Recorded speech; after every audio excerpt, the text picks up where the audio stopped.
Hi, I didn't see you there. I don't know what I'm doing. Hello everybody, welcome back to my channel. My name is Cherry Cheeks. So for those of you who are curious, one of the most common things we hear people talk about quite often in burlesque is talking about the tease. And what even is that? There are many elements to the tease and there's many different definitions. I'm going to try my best to condense down a bunch of the things that I've learned and that I believe. First of all, to get things started, why don't we jump right into the immediate one that people think of, which is the sensuality, the desire, yet to be known. Before we can even begin to understand the tease and really dissect our acts and put tease into it and be that tease, we really have to understand the concept of a tease. And what is that? In burlesque, one of the most common definitions you'll see is talking about really that drawn out and that slow reveal, or maybe hinting at something or being cheeky like somebody with the specific name. To me, the definition of a tease is exactly that. It's finding those moments and really putting emphasis on them with the audience. That is where you get to have the audience interaction or poke fun or whatever you need to do. One of the most common examples that we see in burlesque is with classic burlesque. Classic burlesque was really built on that foundation of tease, and burlesque is all about the tease. You'll see a lot of burlesque legends emphasize this over and over again. Tease is really like, if I'm wearing this bracelet and if I want to take it off and you want me to take it off, you're going to have to work for it through applause. I have to see that you really want it before I really do it. So instead of just doing what a lot of performers do, myself included at times, we're just like, look, I have a bracelet, bam! It's gone! Look how sexy and amazing and nude my wrist is. That's not quite a tease. Where the tease comes into play is being able to play with the audience and be able to show off what I want to take off or what I want to do. So even if I have a sleeve and I want to eventually pull it back, how am I going to pull it back so it's really teasing the audience and pulling them in and seducing them and being seductive? We really want to be able to take that time that we need to seduce and be slow and intentional with our movement or our reveal. A lot of that means pausing and being able to breathe. Or maybe it's me going up to somebody, I'm about to take a glove off, play with it in my hand, maybe I bite it and slowly take it off. And I really want to draw out that costume piece or that reveal. Maybe I'm teasing people by just making eye contact with them and like a little wink, a little bit of a... The point of a tease is we want people to want more. With a lot of things like acting, we don't want to tell people what's happening. We want to show people what's happening. And that's the exact same thing with the tease, is we want to show what's happening and we want to show you exactly how juicy we are or how we are in charge. In burlesque, we are so used to seeing our audiences cheer and clap, hoot and holler, but there's gonna be those times as well, especially if you have a really sensual, slow routine where your audience is not gonna be cheering. They're gonna have their jaws on the floor and just like not know what to do because they're mesmerized. And that's something with burlesque, is you really have to get used to that. We want to see our audience. We don't want them to always tell us that they're having a good time. When we do a tease, we're able to see that. How do you draw out your reveals, and how do you take the time to breathe life into these moments and to really take the time to ground yourself throughout the act? Breathe and give the time you need to seduce your audience. Another way that we can think of teases that goes a little bit beyond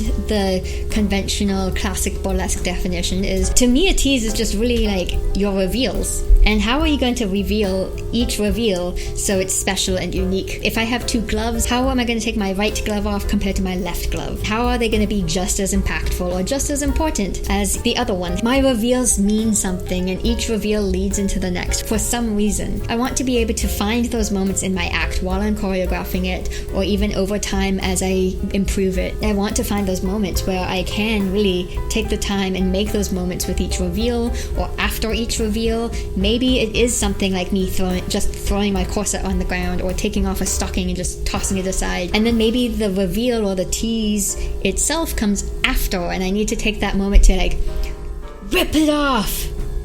Look at the audience. Soak it all in, audience, and you're gonna like what's going on. To me, a tease is all about the reveal, and sometimes that means being slow and seductive and intentional and grounding yourself and breathing and all of these different things.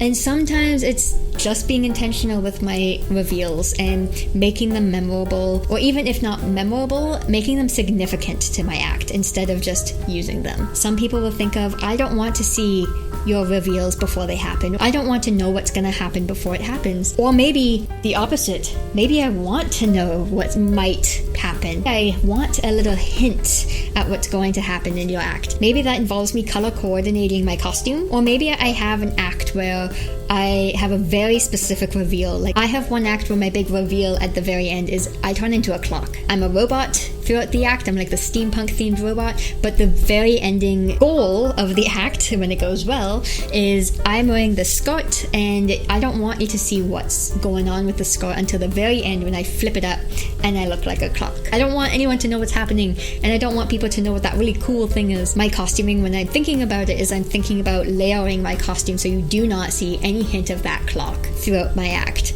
And I want it to be a secret, and I want people to be surprised and shocked and be like, oh my god. Or maybe I do want people to think about that because it's a steampunk act, so obviously clocks and gears and robotic things are gonna be involved, and maybe some steam. And that's also a part of like hinting between my layers and hinting from my very top layer to my bottom layer, all the way to that big reveal, whatever my big reveal or reveals are in my act. And if you want to do that and have that tease element, like how can you look at your acts or a specific act, and how can you really play with that, and how can you really enjoy it? It's something that we want, and I want to see what's happening, and I want to see the next thing, but you're gonna put me on the edge of my seat, and you're gonna make me wait for it, or you're gonna make me wait until the right moment, and I will only know about it when I should. A lot of the time it's gonna take practice, and it's gonna take revisioning and making new updates to our costumes or our acts over and over again, so that we can eventually get to that point of tease, having these really cool elements into our acts that make them really unique and make them memorable and stand out and significant for our audiences. Because when we are having a good time and we know we are in control of our acts, and we know that we're taking the time we need to really emphasize those reveals as they're happening, or as they need to happen, then it is a powerful feeling, let me tell you. It makes your audience want to come back over and over and over again. Talking about what's going to happen or hinting at things, you can even leave Easter eggs. One big thing is if you do burlesque, or burlesque that's inspired by a character from a TV show or a video game, maybe you have Easter eggs that hint at that. Only people who are in those fandoms they will catch. You don't want to isolate people who don't know those fandoms. If it's too focused on a character, or it's too focused on being cheeky, or too focused on being clever and having those odes to the show or those references, sometimes that's going to isolate people completely if they don't know anything about that show or that book or whatever. So having Easter eggs every once in a while can really help, because if you focus on your act so it's good for a general audience whether or not they know that character, and then having Easter eggs every once in a while that are not necessarily significant but really cool to think about, then your audience who is in that fandom will lose those stuff. If you think about certain animation studios for movies and TV, they do that all the time, and there's entire YouTube channels that dedicate their channel content to only looking for those Easter eggs, or dissecting those Easter eggs, or using those Easter eggs to predict theories. So that can also be said equally for burlesque as well, is how can you relate things to things in real life if you are referencing something in real life with your burlesque act. Those are just a couple of my perspectives on the elements of tease. There's definitely a lot more dynamics around tease and what it can look like, or why we even talk about the tease in burlesque. In burlesque, we're all about the reveals, and we really want to tell a story or show a character or whatever our personal goal is with our acts. We need to focus on a tease when we're doing that, whether that's thinking about hinting between our costume layers, being slow and intentional, or even if that's us having Easter eggs if it's reference to something else in real life. I think that's super cool, seeing what people can do with their burlesque, and when they're able to focus on those elements and really make that tease drawn out, whatever that looks like to you. I would just love to hear your perspective. If you do burlesque or if you watch burlesque, comment down below. What are some examples of tease that you've seen that you really like, or maybe even some advice you have, or how you view the tease. Thank you for watching. I'll see you next time. Bye.